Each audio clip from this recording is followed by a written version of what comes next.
The PO Wizard creates the dock receipt and master bill of lading that is provided to the steamship line. From the shipment builder screen, we can go into the carrier documents.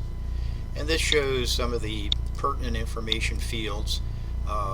In this case, we have 11 containers that were booked, 40-foot high cube and one 20-foot standard.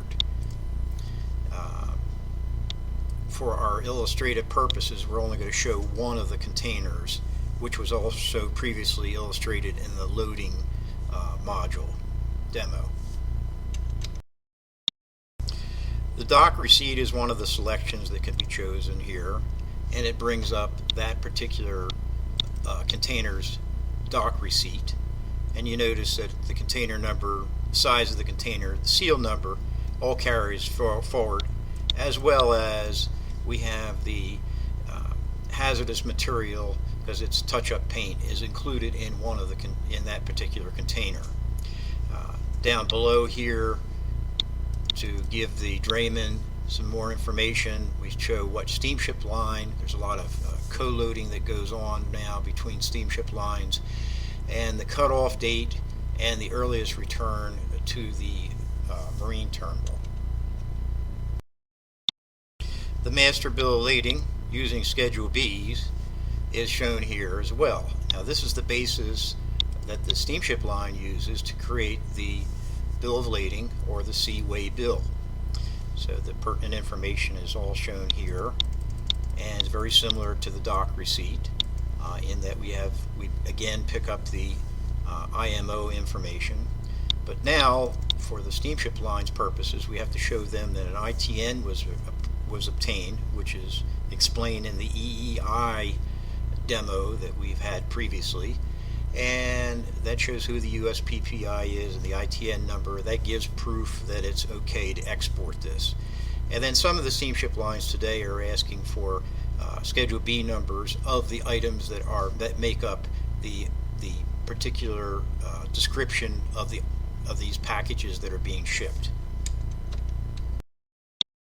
When the cargo's booked, it's also very helpful to give the parties involved a booking confirmation.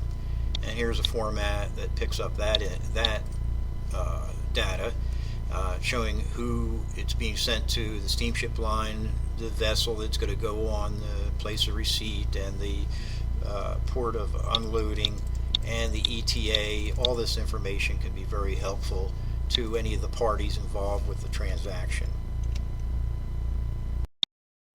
Because this particular container has some restricted cargo in there, the touch-up paint, we have to input that information separately. And here's the UN number, class, proper shipping name, that sort of thing is shown here. And then that in turn builds the IMO, which is needed by the carrier and could be used at destination as well as proof that it's been declared properly. What to some degree goes hand in hand with the carrier document information are the shipping labels, which can be created in this fashion, and these can be placed on the cargo itself and can ease identification for the buyer when he receives the cargo overseas. There is an additional option where barcodes can be offered for companies that have wands to automate the process of receiving the cargo at destination.